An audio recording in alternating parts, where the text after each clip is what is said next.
पूरे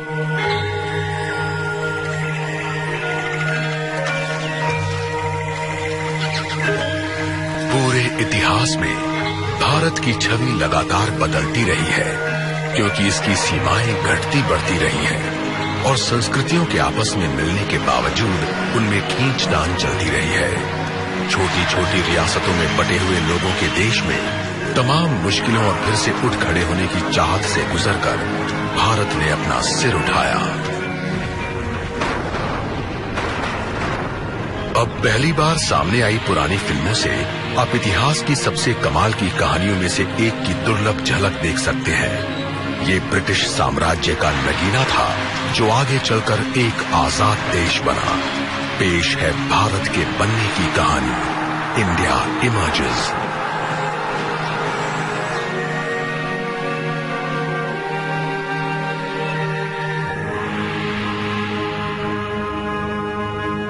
the Raj.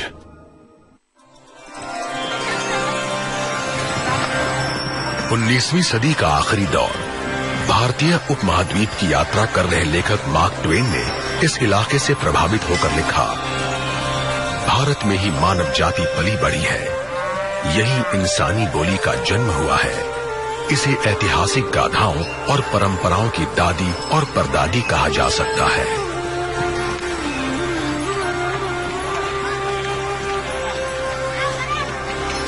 Mark Twain ने 5000 सालों में विकसित हुए भारत की व्याख्या की थी। ये बात है 19वीं सदी की। भारत की आबादी 20 करोड़ से ज्यादा है। ये भारत लगातार बदलाव के दौर में है। अब ये ताकतवर मुगल साम्राज्य द्वारा संगठित इलाका नहीं है। अपने सबसे अच्छे दौर में मुगल शासन उत्तर में अफगानिस्तान के पहाड़ों से लेकर भारतीय उपमहाद्वीप के सबसे दक्षिणी छोर तक फैला था। हाल ही में मिली इस रंगीन फिल्म को 1930 के दशक में फिल्माया गया था। ये 16 मिलीमीटर की कोडाक्रोम फिल्म है, जिसे पूरी तरह हाई डेफिनेशन में बदल दिया गया है। ये मध्यकालीन भारत की एक झलक है, जिसके ज्यादातर हिस्से पर मुगल राज करते थे। मुगलों का प्रभाव भारत के दक्षिणी दूर दराज के इलाकों तक कभी नहीं पहुंच पाया। यहाँ तक कि मध्य भारत में भी उन्हें अपना अधिकार जताने के लिए स्थानीय रियासतों के सहयोग पर निर्भर रहना पड़ता था। पर उनकी विरासत आज के भारत में भी जिंदा है, जिसे देश भर में बने स्मारकों और इमारतों के बेमिसाल आर्किटेक्चर में देखा जा सकता है। और इन स्मारकों में सबसे मशहूर शानदार ताजमहल है। सन 1648 में मुगल बादशाह शाहजहां की बेगम के मकबरे के तौर पर बना ताजमहल मोहब्बत की निशानी के अलावा भी काफी कुछ है। दुनिया का ये अजूबा ऐसे भारत का प्रतीक है जो कई सदियों की उतार चढ़ाव के बावजूद टिका रहा है और आज भी पहले की तरह ही शान से खड़ा है। ताजमहल बनवाने वाले शाहजहां के लफ्जों में, इस जहां में ये इमारत ऊपर वाले की अहमियत बताने के लिए बनाई गई है। सन 1862 में आखिरी मुगल बहादुर शाह जफर की मौत के साथ ही मुगल सल्तनत का अंत हो गया। इसके बाद राजनीतिक अस्थिरता के दौर में ढेर सारी छोटी छोटी रियासतों, कबीलों और समुदायों का जन्म हुआ और शासन करने की ताकत में ऐसा खालीपन आया जिसे भरने में कोई कामयाब नहीं हुआ।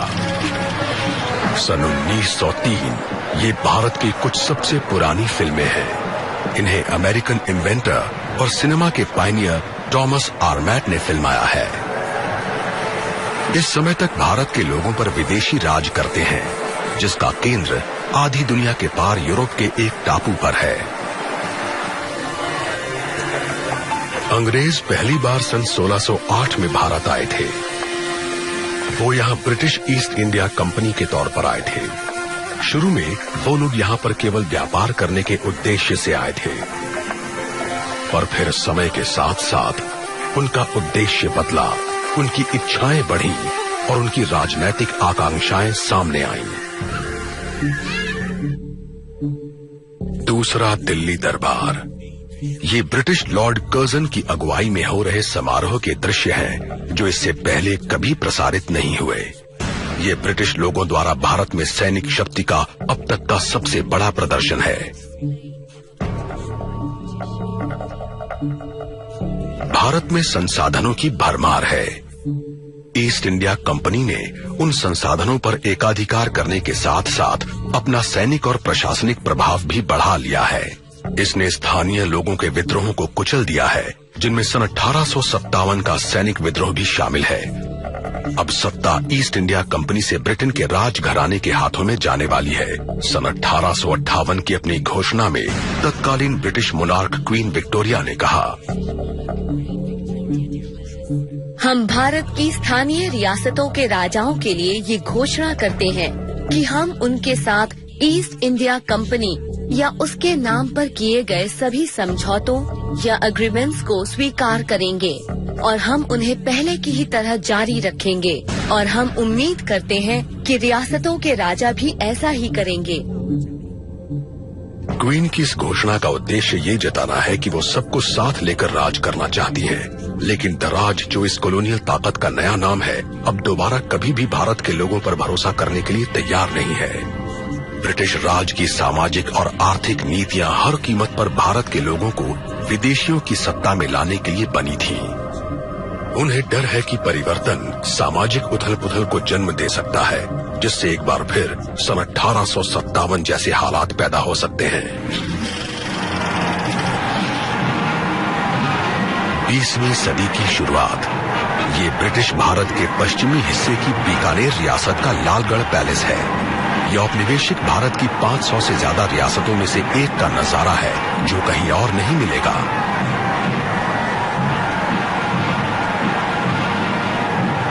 ये इंपीरियल वॉर कैबिनेट में अकेले गैर ब्रिटिश प्रतिनिधि महाराजा गंगा सिंह की पोती के शाही विवाह का अवसर है। ये चमक दमक एक शानो शौकत वाली ट्रेडिशनल लाइफस्टाइल की झलक दिखलाती है, लेकिन ये सिर्फ ऊपरी दिखावा है। अब भारत पर अंग्रेजों का राज है और ये दो प्रशासनिक सिस्टम्स में बटा हुआ है। भारत के 60% हिस्सों पर अंग्रेजों की हुकूमत चलती है। बाकी का 40% हिस्सा रजवाड़ों का है, जिन्होंने अंग्रेजों के साथ समझौते कर लिए हैं।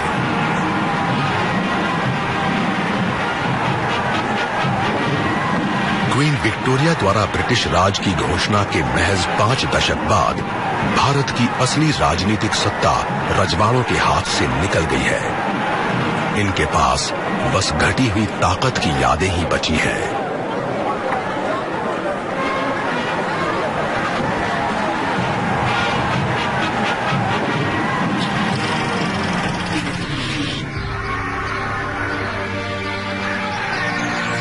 ये हैदराबाद की एक रियासत से मिले बाघ के शिकार के दृश्य हैं। ये मुश्किल से दिखने वाले विजुअल्स ओरिजिनल कला में हैं और इन्हें दक्षिणी भारत में कोंगारा कलान नाम के जंगल में फिल्माया गया है। स्थानीय राजा और अंग्रेज साथ मिलकर शिकार करते हैं। ये हाथियों पर शिकार के लिए निकलते हैं और उनके साथ ट्रेन्ड शिकारियों और हथियारों से लैस सैनिकों की एक फौज होती है। ये लोग घेरा बनाकर शिकार करते हैं। इसमें जोखिम कम होता है और देखने वालों को मजा आता है।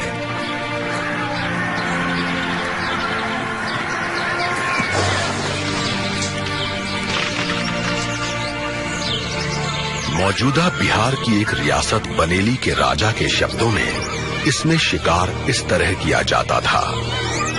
जंगलों में बाघों को लुभाने के लिए भैंस के बछड़े बांध दिए गए। बाघ के छिपे होने की जगह को घेरने के लिए लगभग 50 हाथी भेजे गए। फिर घेरा तैयार हो जाने पर 2 हाथियों को उस घेरे में जाकर बाघ को छिपने की जगह से निकालने का हुक्म दिया गया।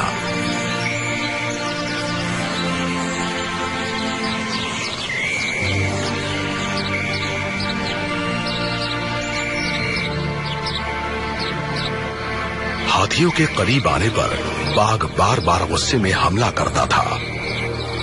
शुरू में ये बहुत रोमांचक था, लेकिन फिर बाघ थक कर लेट गया। रोज इस तरह के 2 या 3 घेरों के साथ मैंने सैकड़ों बाघों का शिकार देखा है। 20वीं सदी में बाघ का शिकार ब्रिटिश राज का प्रतीक बना रहा। ब्रिटिश राज ने महाराजाओं को ऐसे समझौते करने के लिए मजबूर कर दिया है जिससे उनके ज्यादातर अधिकार खत्म हो गए। ज्यादातर रजवाड़ों को अपने दरबार में तैनात ब्रिटिश रेजिडेंट के दखल को झेलना पड़ता है। राज ने भारतीय राजाओं की राजनीतिक, आर्थिक और सैनिक ताकत खत्म कर दी।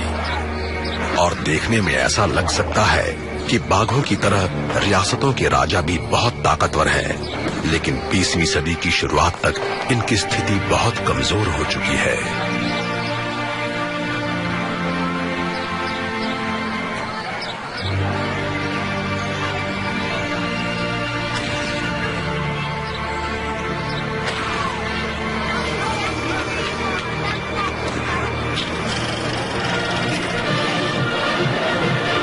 दिसंबर सन 1911 दिल्ली दरबार। शुरुआती फिल्म डॉक्यूमेंट्री बनाने वालों में से एक चार्ल्स अर्बन ने किनेमा कलर नाम की एक नई टेक्नोलॉजी का इस्तेमाल किया।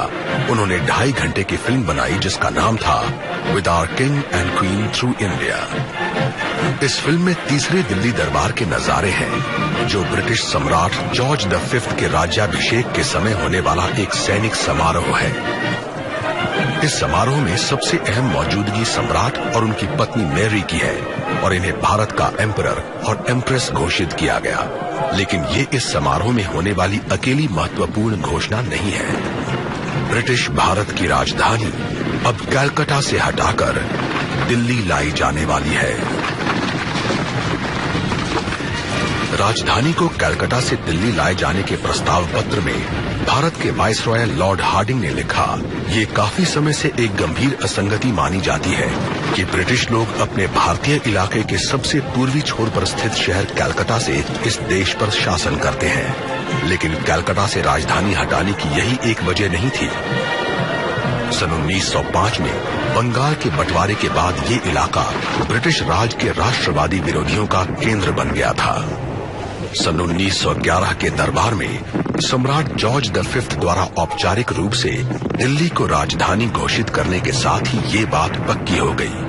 अब दराज का एक नया युग शुरू होने वाला है। 1930 का दशक दिल्ली। ये नए निर्माणों से सजी राजधानी के सबसे शुरुआती दृश्य है जिसे ये रूप दिया है ब्रिटिश आर्किटेक्ट एडविन लुटियंस ने। इसे डिजाइन करने और बनाने में 20 साल से भी ज्यादा लगा और ये ब्रिटिश साम्राज्य की सत्ता के एक नए अध्याय का प्रतीक है। इसके बीचों बीच शानदार वाइसरॉयज हाउस है जो आगे चलकर स्वतंत्र भारत में राष्ट्रपति का निवास बनेगा।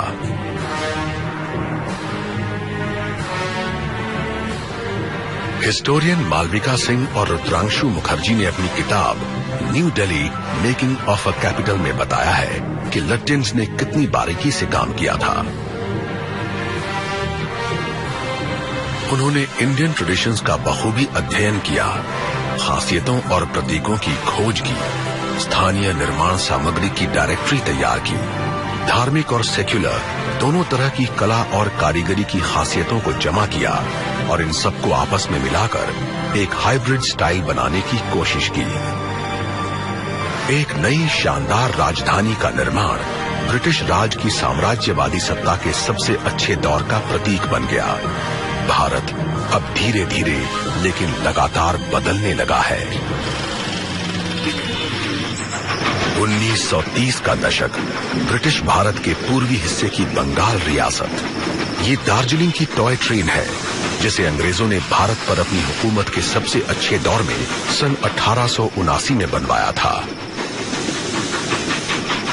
बंगाल के न्यू जलपाईगुड़ी और दार्जिलिंग को जोड़ने वाली ये ट्रेन ब्रिटिश हुकूमत की वजह से आए बदलावों को दिखाती है।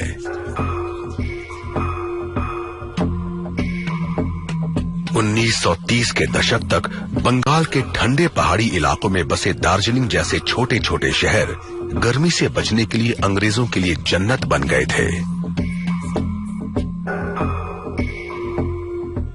अब अंग्रेजों के लिए भारत ही इनका घर है और ये इसे आधुनिक बनाकर इसका विकास करना चाहते हैं। ब्रिटिश राज अपने साथ western education, modern medicine, agricultural और इंडस्ट्रियल टेक्नोलॉजीज भी लेकर आया।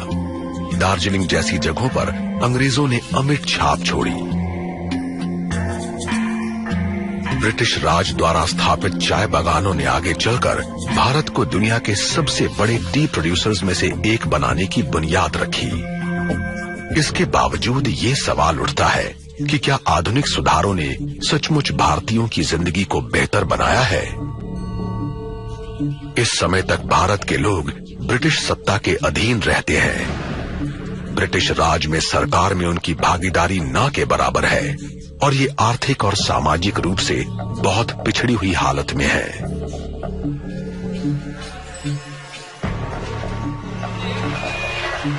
हिस्टोरियन आयरा क्लाइन ने लिखा है, अपने शुरुआती दौर में ही ब्रिटिश राज ने भारतीय उपमहाद्वीप में विकास के नए तौर तरीके स्थापित किए, जिससे इंग्लैंड तेजी से प्रगति कर पाया और वहां के लोग संपन्न हुए। पर क्लाइन का एक सवाल है, फिर वेस्टर्न प्रोग्राम्स की कामयाबी ज्यादा बड़े पैमाने पर नजर क्यों नहीं आई और इकोनॉमिक डेवलपमेंट की पॉलिसीज ने 20वीं सदी के मध्य तक भारत के ज्यादातर लोगों को गरीबी रेखा के नीचे कैसे पहुंचा दिया, जहां लोग मुश्किल से अपना पेट भर पाते हैं। 20वीं सदी के आगे बढ़ने के साथ ही अब तमाम भारतीय लोग गरीब से लेकर अमीर तक ये सवाल पूछने लगे हैं। अपनी दोस्त को लिखे एक पत्र में मैसूर रियासत के दीवान या प्रधानमंत्री सर मिर्जा इस्माइल ने लिखा, मैं बढ़िया शिक्षा और हायर पोस्ट के साथ खुशकिस्मत लोगों में से एक हूँ, लेकिन कई बार मुझे बहुत निराशा होती है। मेरे स्टेटस और मेरी कामयाबियों के बावजूद लगभग सभी ब्रिटिश लोग मुझे अब भी अपने से नीचा समझते हैं। वो ये नहीं समझ पाते कि वो जिस भारत की बात करते हैं वो ब्रिटिश लोगों की बनाई हुई चीज है और उनके जाने के बाद वो ज्यादा समय तक नहीं चलेगी। भारत में लोगों का विचार फिर से बदलने लगा है और इस बार वो अपने शासन पर विचार कर रहे हैं। इसने गांधी जी जैसे जाने माने नेताओं के लिए पूरे देश में स्वतंत्रता आंदोलन की शुरुआत करने के लिए जमीन तैयार कर दी और एक बार शुरू होने पर इस आंदोलन को रोकना मुश्किल साबित होगा। इस बीच ब्रिटिश साम्राज्य आधुनिक काल में सबसे हिंसक आंदोलन से गुजरने वाला है।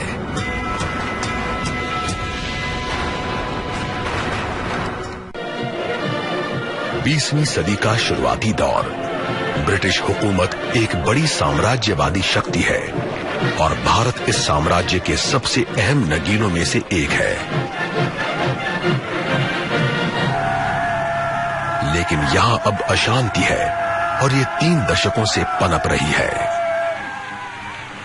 19वीं सदी के आखिरी वर्षों में यहां की अशांति ने राष्ट्रीय चेतना को जन्म दिया और आखिरकार इससे इंडियन नेशनल कांग्रेस यानी भारतीय राष्ट्रीय कांग्रेस के गठन की बुनियाद पड़ी। इस संगठन का विचार सबसे पहले एक अंग्रेज नागरिक एलन ऑक्टेवियन ह्यूम ने रखा था, लेकिन कांग्रेस भारतीय नेतृत्व वाला एक राजनीतिक संगठन है जो ब्रिटिश राज में भारतीयों की समस्याओं का समाधान चाहता है। सन 1914 में ये भारत में ब्रिटिश राज के सबसे जबरदस्त राजनीतिक विरोधी के रूप में पनपा, लेकिन अब जंग की दस्तक सुनाई दे रही है।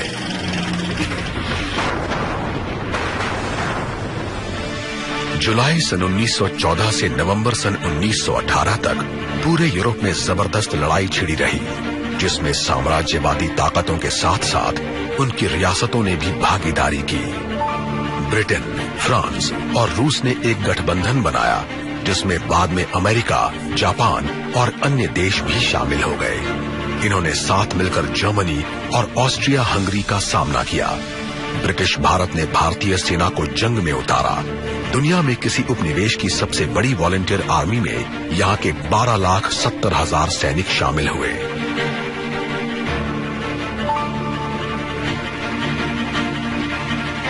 इस विश्व युद्ध में ब्रिटिश और भारतीय सेना साथ मिलकर लड़ रही है। शौर्य का सम्मान करने में ब्रिटिश और भारतीय सैनिकों के बीच कोई भेदभाव नहीं किया गया।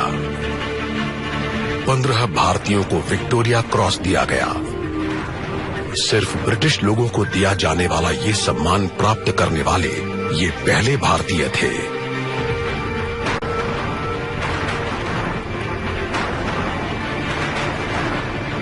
लगभग 75,000 भारतीय सैनिक मारे गए और इनमें से कईयों ने विदेशी जमीन पर दम तोड़ा और लाखों सैनिक घायल हुए। दिसंबर सन 1917, जेरूसलम। ये ब्रिटिश जनरल एडमंड एलनबी द्वारा डोम ऑफ रॉक पर सम्मान व्यक्त करने के दुर्लभ दृश्य है। इनके साथ भारतीय घुड़सवार सेना और लैंसर्स के 4 डिविजन्स हैं। भारतीय सेना फिलिस्तीन से तुर्कों को बाहर निकालने में कामयाबी का जश्न मना रही है। नवंबर सन 1918 तक जर्मनी ने समर्पण कर दिया और जंग खत्म हो गई, लेकिन कोई भी इससे सही सलामत नहीं बचा है। इस विश्व युद्ध ने जीतने वाले को भी उतना ही नुकसान पहुंचाया है जितना हारने वाले को। ब्रिटिश साम्राज्य को भी अपने देश में भारी नुकसान झेलना पड़ा है।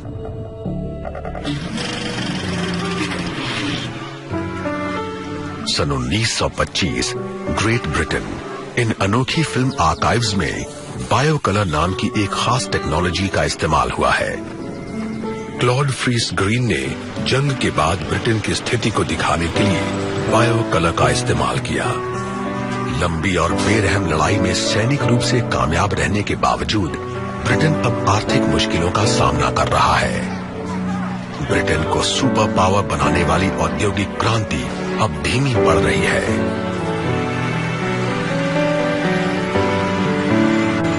संपन्न लोग और धनी होते जा रहे हैं और गरीब लोग और भटेहाल, जिससे उच्च वर्ग और कामगारों के बीच फर्क बढ़ता जा रहा है। सन 1926 में यानी पहले विश्व युद्ध के खत्म होने के 1 दशक के अंदर ब्रिटेन कारखानों, कोयला खदानों, बस, रेल और बंदरगाहों में काम करने वालों और बिजली और गैस के कामगारों की 10 दिनों की आम हड़ताल से ठप पड़ गया। प्रशासन ने इस आम हड़ताल को तो खत्म करवा दिया, लेकिन ये ब्रिटिश साम्राज्य के लिए आगे आने वाले मुश्किल हालात का पहला संकेत है।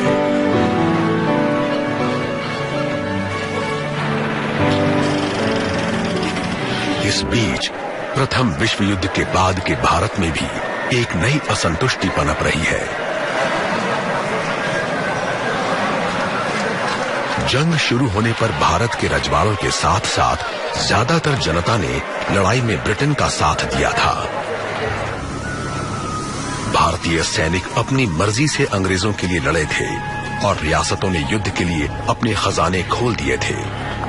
ब्रिटिश अखबार द टाइम्स के मुताबिक भारत ने जिस उत्साह से युद्ध में मदद की है, उसकी एकता और समर्पण ने ब्रिटेन को खुश कर दिया है। भारत में अंग्रेजों का विरोध करने वाले लोगों ने भी इस उम्मीद में युद्ध के समय अपना रुख नर्म कर लिया कि शायद लड़ाई में मदद के बदले अंग्रेज उन्हें आजाद कर दें। विश्व युद्ध खत्म होने के महज 1 साल बाद ऐसा लगने लगा कि ये जल्दी ही होने वाला है। सन 1919 में अंग्रेजों ने गवर्नमेंट ऑफ इंडिया एक्ट पारित किया। इस कानून से सरकार में भारतीयों की भागीदारी बढ़ गई। इससे पार्लियामेंट में 2 हाउसेज की शुरुआत हुई और स्टेट गवर्नमेंट में कई अहम पद भारतीयों को दे दिए गए। लेकिन ये सिर्फ एक दिखावा है। सेंट्रल गवर्नमेंट अब भी अंग्रेजों के नियंत्रण में है। रियासतों में भी टैक्स और लॉ एंड ऑर्डर जैसे अहम पदों पर अंग्रेज ही है। और फिर वक्त ने करवट ली। इस बार भारत का विचार एक अहिंसक आंदोलन से पैदा हुआ, जो भारत के लोगों को आजादी की राह पर ले जाने वाला है।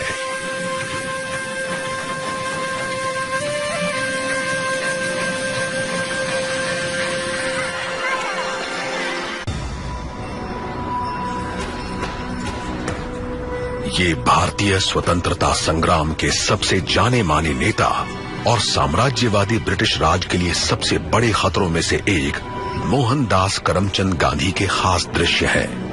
इन्होंने रंगभेदी मुल्क साउथ अफ्रीका में 2 दशकों तक वकालत की है। जनवरी सन 1915 में ये भारत लौटे। साउथ अफ्रीका में रंग भेद के अनुभव ने इन्हें स्वराज के लिए आंदोलन करने की प्रेरणा दी। आप सबसे विनती है कि आप ब्रिटेन में बनी चीजों का बहिष्कार करें। भारत की आजादी के इस पहले आह्वान ने सिर्फ उच्च वर्गों को ही नहीं बल्कि हर वर्ग के भारतीयों को आकर्षित किया। सन 1920 तक गांधी ने भारतीय राष्ट्रीय कांग्रेस का नेतृत्व संभाल लिया और ये ब्रिटेन में बनी चीजों के बहिष्कार जैसी सविनय अवज्ञा जैसे आंदोलनों की अगुवाई करने लगे। सम्मान से लोग गांधी को महात्मा कहते हैं और इन्होंने अहिंसक विरोध की शुरुआत की। ये लगातार विरोध और अपने मत पर कायम रहने का ऐसा तरीका था जो आजादी की लड़ाई में बिल्कुल नया था। अन्य राष्ट्रीय नेताओं के साथ गांधी भी भारत के विचार में सबसे जबरदस्त बदलाव की प्रेरणा देने वाले लोगों में से थे। ये एक स्वतंत्र और डेमोक्रेटिक नेशन का विचार था जिस पर यहाँ के लोग डेमोक्रेसी में शासन करें। मैं खुद को सिपाही मानता हूँ, शांति का एक सिपाही।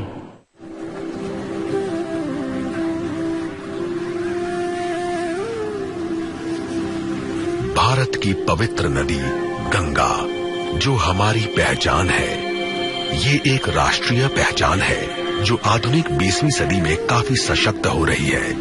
लगभग 2 सदी की गुलामी के बाद कुछ स्वतंत्रता सेनानी राजनीतिक बातचीत जैसे अहिंसक तरीके अपनाना चाहते हैं, लेकिन भगत सिंह और चंद्रशेखर आजाद जैसे कुछ लोगों ने अंग्रेजों से लड़ने के लिए हथियार उठा लिए।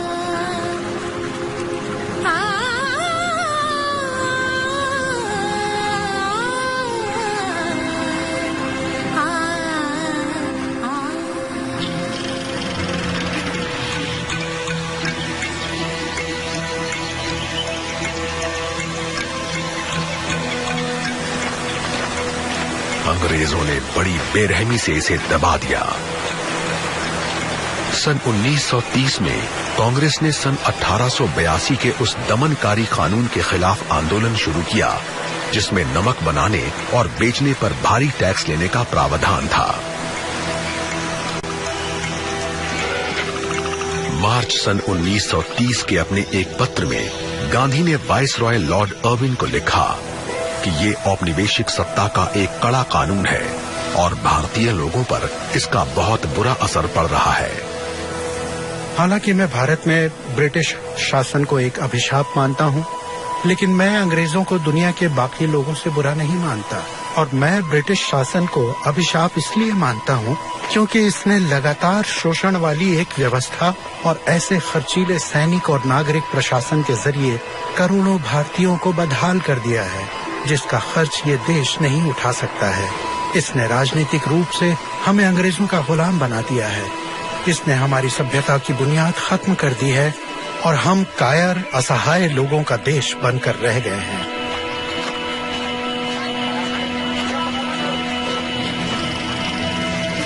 मार्च सन 1930 ब्रिटिश भारत का गुजरात प्रांत नमक पर ब्रिटिश टैक्स का विरोध करने के लिए गांधी साबरमती में अपने आश्रम से दांडी में अरब सागर के तट तक पैदल यात्रा करने वाले हैं। वहां वो ब्रिटिश कानून का उल्लंघन करके भारतीयों द्वारा खुद अपना नमक बनाने के एक आंदोलन की अगुवाई करेंगे। लॉर्ड अर्विन को लिखे गए अपने पत्र के अंत में उन्होंने बातचीत का प्रस्ताव रखा। मैं जानता हूं कि आप मुझे गिरफ्तार करके मेरी कोशिश को नाकाम कर सकते हैं, लेकिन मेरे बाद हजारों लोग अनुशासित ढंग से ये काम करने को तैयार रहेंगे और नमक कानून का उल्लंघन करके वो उस कानून की सजा पाने के लिए तैयार रहेंगे जिसे कभी कानून की किताब में दर्ज ही नहीं होना चाहिए था। मैं आपको बेवजह मुश्किल में नहीं डालना चाहता। अगर आप इस मुद्दे पर मुझसे आगे बातचीत करना चाहते हैं और इस पत्र को प्रकाशित नहीं होने देना चाहते हैं तो आपका टेलीग्राम मिलते ही मैं इसे रोक दूंगा। अर्विन ने इसका कोई जवाब नहीं दिया। इसकी बजाय उसने गांधी को गिरफ्तार करने का हुक्म दिया, लेकिन इससे बिना डरे गांधी जी ने जेल में अनशन शुरू कर दिया। विरोध के ऐसे अनोखे तरीकों ने गांधी जी की महात्मा वाली छवि और भारत की जनता पर उनकी पकड़ को और मजबूत कर दिया। अक्टूबर सन 1931 ग्रेट ब्रिटेन।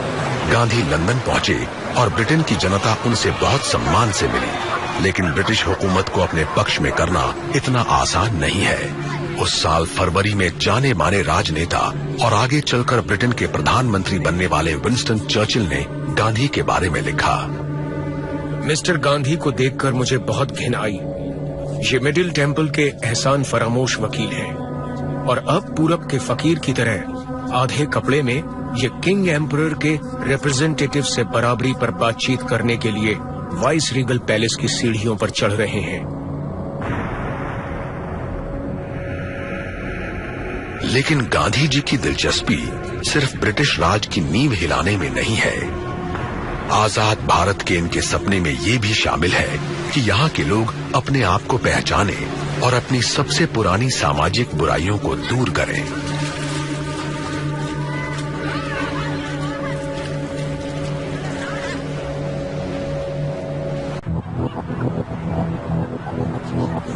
पहले विश्व युद्ध के बाद के दौर में भारत में ब्रिटिश राज, गांधी जैसे नेताओं की अगुवाई में यहाँ के लोगों में देशभक्ति की लहर दौड़ रही है। गांधी ने भारत के लोगों को सिर्फ ब्रिटिश शासन से आजादी के लिए लड़ने की ही प्रेरणा नहीं दी, उन्होंने उन्हें जाति, नस्ल, धर्म और लिंग के भेदभाव से भी लड़ने को कहा।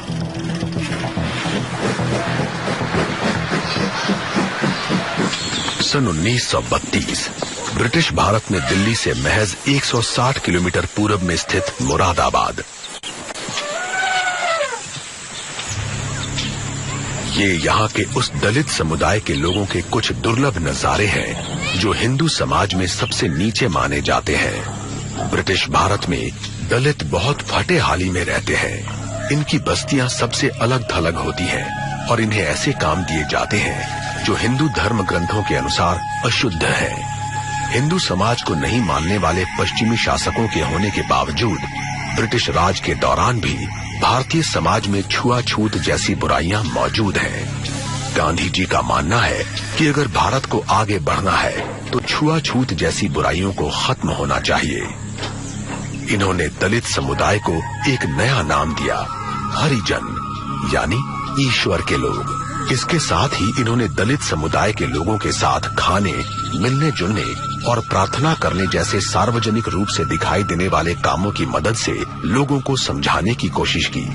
गांधी जी का मानना है, अगर मेरा पुनर्जन्म हो तो मुझे दलित के रूप में पैदा होना चाहिए ताकि मैं उनके दुख, उनकी तकलीफों और उनकी मुश्किलों को समझ सकूं और शायद इससे मुझे खुद को और उन सबको उनकी बुरी हालत से आजाद कराने की प्रेरणा मिलेगी। ये उत्तर भारत में इलाहाबाद के नजारे हैं। 3 पवित्र नदियों गंगा, यमुना और पौराणिक सरस्वती के संगम पर बसा ये शहर हमेशा से आजादी की लड़ाई का केंद्र रहा है। इस शहर ने स्वतंत्रता आंदोलन के शुरुआती दिन देखे हैं जब मोतीलाल नेहरू जैसे नरमपंथी नेताओं ने अपनी भारतीय पहचान कायम करनी शुरू की थी। ये मोतीलाल नेहरू के पुत्र जवाहरलाल नेहरू का जन्म स्थान भी है जो आगे चलकर आजाद भारत के पहले प्रधानमंत्री बनेंगे। जवाहरलाल नेहरू राष्ट्रीय चेतना की एक लहर की अगुवाई करते हैं। गांधी जी की तरह इन्होंने भी पश्चिम में वकालत की पढ़ाई की है। ये भारत की आजादी के पक्के इरादे के साथ अपने देश लौटे हैं। गांधी जी की तरह ये भी बुद्धिजीवी होने के साथ साथ लोकप्रिय जननेता भी हैं और इन्होंने भी भारतीय जनता के बीच अपनी मजबूत जगह बना ली है। अपनी मशहूर ऐतिहासिक किताब डिस्कवरी ऑफ इंडिया में इन्होंने अपने देश के बारे में लिखा, बार बार विदेशी हुकूमत में रहने के बावजूद कोई इसके जोश को खत्म नहीं कर पाया और आज भले ही ये एक विजेता के हाथों का खिलौना बना हुआ लग रहा हो, लेकिन अब भी इसने हार नहीं मानी है और इसका उत्साह कायम है। ये एक मिथ, विचार और सपना है, लेकिन साथ ही ये बहुत वास्तविक और जीवंत भी है। नेहरू और उनके पॉलिटिकल मेंटोर गांधी ने आजाद और सेक्युलर इंडिया का विचार सामने रखा, जिसमें हर नागरिक को बेसिक ह्यूमन राइट्स की गारंटी होगी। डिस्कवरी ऑफ इंडिया में नेहरू ने लिखा, इंसानियत का सबसे अच्छा और सबसे बढ़िया तोहफा किसी एक नस्ल या देश का एक अधिकार कभी नहीं हो सकता है। इसे सीमाओं में नहीं बांधा जा सकता, और ना ही इसे किसी कंजूस का जमीन में गड़ा खजाना माना जा सकता है। गांधी और नेहरू जैसे नेताओं ने ऐसे भारत का सपना देखा जहां सभी भारतीय बिना किसी सांस्कृतिक और धार्मिक भेदभाव के मिलजुल कर रहे, लेकिन सबकी राय ऐसी नहीं है। दिसंबर सन 1930 में ऑल इंडिया मुस्लिम लीग के प्रेसिडेंट मोहम्मद इकबाल ने एक बिल्कुल नया विचार पेश किया। भारत विभिन्न नस्ल के लोगों का देश है जो अलग अलग भाषाएं बोलते हैं और जिनके धर्म भी अलग अलग हैं। उनका व्यवहार किसी एक नस्ल चेतना से तय नहीं होता। भारत के सांप्रदायिक समूहों की वास्तविकता को स्वीकारे बिना यहाँ यूरोपीय लोकतंत्र के सिद्धांत को लागू नहीं किया जा सकता। इसलिए मुस्लिम लोगों द्वारा भारत के अंदर एक मुस्लिम भारत के निर्माण की मांग बिल्कुल जायज है। उन्होंने आगे कहा, मैं पंजाब, उत्तर पश्चिम सीमांत प्रांत, सिंध और बलूचिस्तान को एक रियासत के रूप में देखना चाहूंगा। ये ब्रिटिश साम्राज्य के अंदर हो या उसके बाहर, लेकिन मुझे लगता है कि north West Indian Muslim state का गठन ही मुसलमानों का भविष्य होगा, कम से कम उत्तर पश्चिम भारत के मुसलमानों का।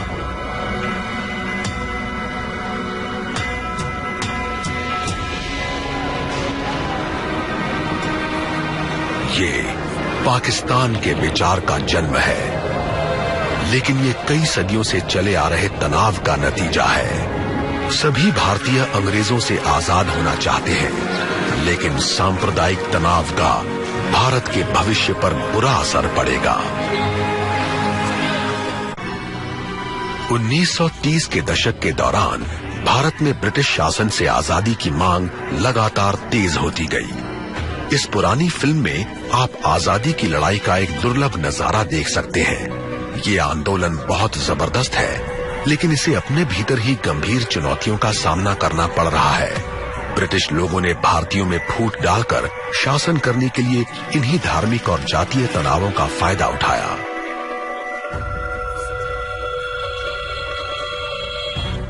सितंबर 1932 गांधी जी ने ऊंची और नीची जातियों के लिए अलग अलग राजनीतिक प्रतिनिधित्व बनाने की ब्रिटिश नीति के विरोध में अनशन शुरू कर दिया।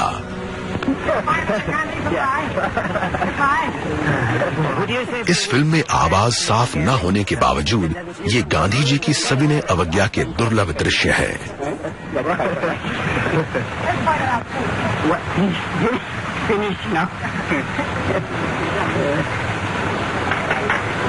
That's lovely.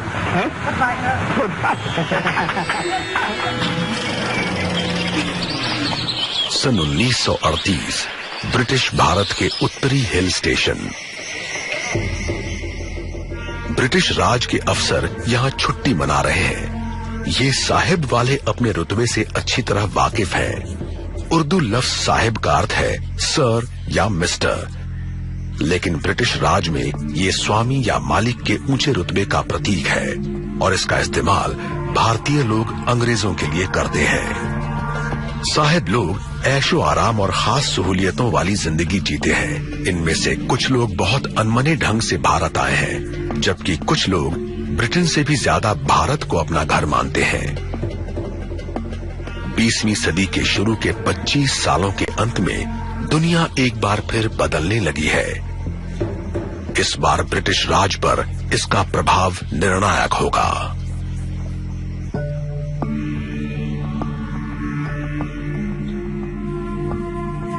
200 वर्षों से ज्यादा समय से ब्रिटेन भारत पर राज कर रहा है।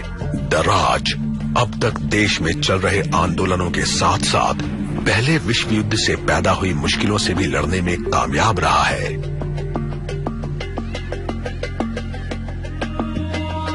पहले विश्व युद्ध के महज 20 साल बाद एक बार फिर जंग के बादल घिरने लगे। एक बार फिर यूरोपीय देशों के गठबंधन की अगुवाई के लिए ब्रिटेन को याद किया जाएगा। इस बार ये लड़ाई एडोल्फ हिटलर के जर्मन खतरे के खिलाफ है। ये लड़ाई पूरी दुनिया को चपेट में ले लेगी और किसी की भी कल्पना से ज्यादा तबाही मचाएगी। दूसरे विश्व युद्ध में जंग का मैदान यूरोप, प्रशांत क्षेत्र, अफ्रीका, अमेरिका, जापान, चीन, मिडिल ईस्ट और भारत तक फैल जाएगा। ये इतिहास में सबसे जानलेवा युद्धों में से एक होगा, जिसमें 5 से 8 करोड़ लोग मारे जाएंगे और इनमें से ज्यादातर लोग आम नागरिक होंगे। नाज़ी फौज खत्म कर दी जाएगी और फासिज्म पर हमला होगा। जर्मनी और यूरोप के काफी बड़े हिस्से का राजनीतिक नक्शा बदल जाएगा। इस लड़ाई का ब्रिटेन के लोगों, उसके शहरों और उसकी अर्थव्यवस्था पर बहुत बुरा असर पड़ेगा। ब्रिटेन अपना पूरा ध्यान और अपने सभी संसाधनों को खुद को फिर से मजबूत करने में लगाएगा। भारतीय लोगों के लिए दूसरा विश्व युद्ध आजादी के लिए जोर लगाने का एक अच्छा जरिया साबित होगा। आजादी की इसकी मांग लगातार तेज और मजबूत होती जाएगी। दूसरे विश्व युद्ध के अंत तक दुनिया का नक्शा काफी हद तक बदल जाएगा। आयरन कर्टन पश्चिमी जगत को विभाजित कर देगा। ताकतवर देशों का पतन हो जाएगा और उनकी जगह नए देश पनपेंगे। दर्राज जैसी साम्राज्यवादी ताकतों का सूरज ढल जाएगा और फिर होगी एक नई सुबह।